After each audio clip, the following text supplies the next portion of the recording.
Жыл баштан бери өлкө боюнча 1300дөн ашык жол унаа кырсыгы орун алган. Анда 2000дей жаран аркандай жаратылып, 102 киши каза болгон. Катталып аткан жол унаа кырсыктарынын дээрлик 38% ушул жөө жүргүнчүлөрдү сүзүп кетүү фактысы менен көбүрөөк катталып атат, айрыкча Бишкек шаарынын аймагында. Ошондой эле мына күн жылып азыркы учурда мопед, скутер, самокат өңдүү жеке мобилдүү каражаттардын да катышуусунда тилекке каршы жол унаа кырсыктарынын саны өсүү темпи байкалып атат. Жол кырсыктары эрежени билбеген, күбөлүктү сатып алган айдоочулардын кесепетинен орун алып жатат. Бул тууралуу президенттин маалымат катчысы Аскат Алагөзов жазып, өлкө башчысы кырсыктарды азайтуу максатында тапшырма бергенин билдирди. Ага ылайык 1-сентябрдан тарта жол эрежесин бузган айдоочулардан токтотулган жеринде жол эрежелери суралат. Эгер ал суроолорго жооп бере албай калса, ошол замат айдоочулук күбөлүгү алынып, кайрадан сынак тапшырууга жөнөтүлөт. Айдоочу сынактан өтсө гана күбөлүгү кайтарылып берилет. Президентибиз 1-сентябрга чейин ички иштер министри менен унаа мекемесинин жетекчисине бул багытта иш-аракеттер планын иштеп чыгууга тапшырма берди. Бул механизм айдоочулардын сынакка жакшылап даярдануусуна түрткү болсун деген максат менен иштелип чыкмакчы. Бул процедуранын баары видео жазуулар менен коштолот. Биринчиден, эч ким майы инспекторлорун күнөөлөй алышпайт. Экинчиден, жол эрежесин билбегендер өздөрү эле уят болушат. Алдын ала маалымат боюнча айдоочу биринчи жолу кайра тапшырууга жөнөтүлгөндө сынак үчүн 500 сом, экинчи жолу кайра келсе 1000 сом, үчүнчү жолу тапшырууга келсе 2000 сом төлөйт. Мындай демилге айдоочулардын арасында түрдүү пикирлерди пайда кылды, бирок көпчүлүктүн колдоосуна алынууда. 1-сентябрдан эртерээк кылса деле болмок. Жол эрежесин билбегендерди кайра экзамен тапшырыш керек, жатташ керек өз үчүн. Жол эрежесин билбеген үчүн авария өтө көп болуп атат Кыргызстанда. Мен мисалы жашым 65 чыкты, мен эсимде жоктум.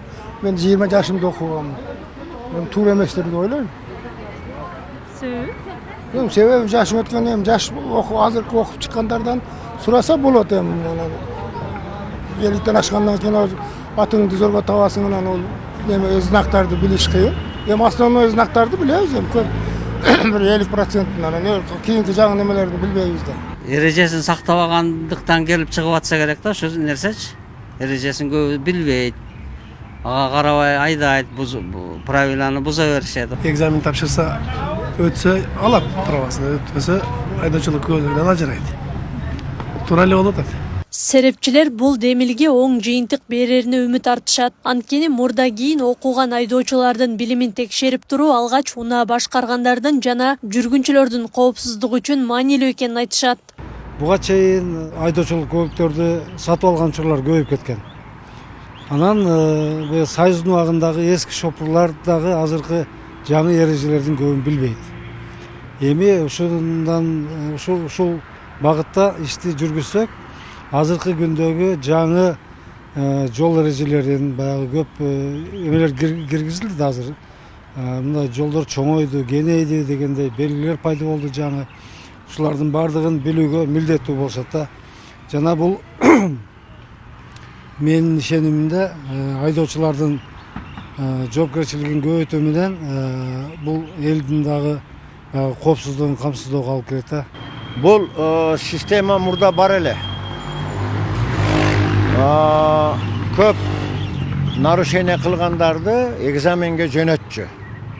Ушу кийинки жылдары ушулар жоголуп кетти.